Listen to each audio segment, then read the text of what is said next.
Hi everyone, my name is Rachel Engler-Stringer. I'm making this video to make a case for why we need to have more school food program research, partnerships between academics, professors at universities and colleges, and community organizations or those who run school food programs.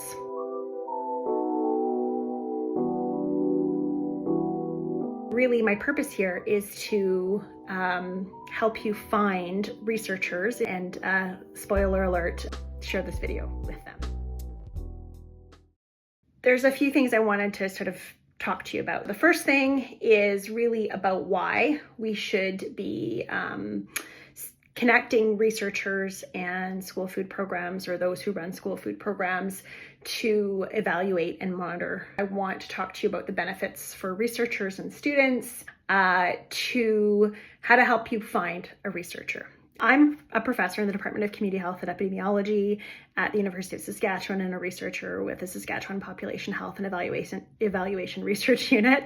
And I've been doing school food research for 8 or 9 years.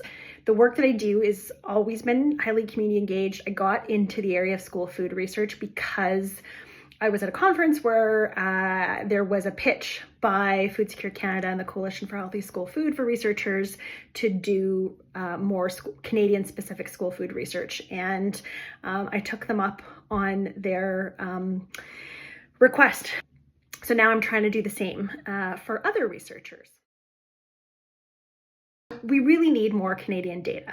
Most of what we say when we talk about the benefits of school food programs comes from international literature, places in the world where they've had school food programs for a whole heck of a lot longer, where they're much more robust programs. The Canadian data is pretty limited. It tends to be sort of small scale studies, not the kind of research we really need in the big picture in the long term, or at least not enough of it. Canada is different than other places in the world, geographically, culturally. We have, very diverse culturally, especially from a food culture standpoint. A country, we've got really wide geographies, everything from big cities to remote northern communities in terms of geographies, and school food programs look different in those different places. And so we need research that looks at all those different contexts in order to really understand what works.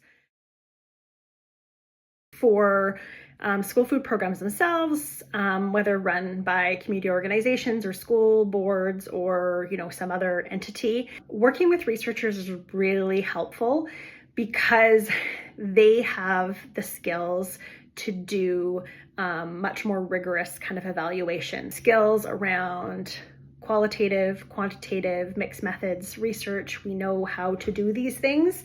And even if we don't know how to do something in particular, we know also how to collaborate with others. Typically, school food programs and the kinds of organizations that run school food programs don't have a ton of capacity to do this kind of work. So what happens is that evaluation either gets put to the side, or is done on a really small scale, or is never published. By working with an academic of some sort, you are much more likely to have, reports, papers, etc. What you've learned can then be shared with others, and also is really useful to you as you, report back on funding you receive, because that's typically part of any school food program.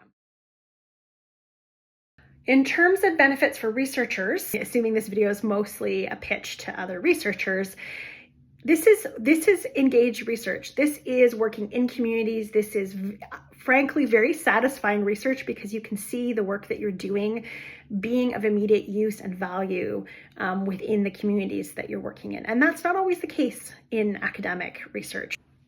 Personally, I find it very satisfying. It requires sometimes a different set of skills, but you can learn those skills.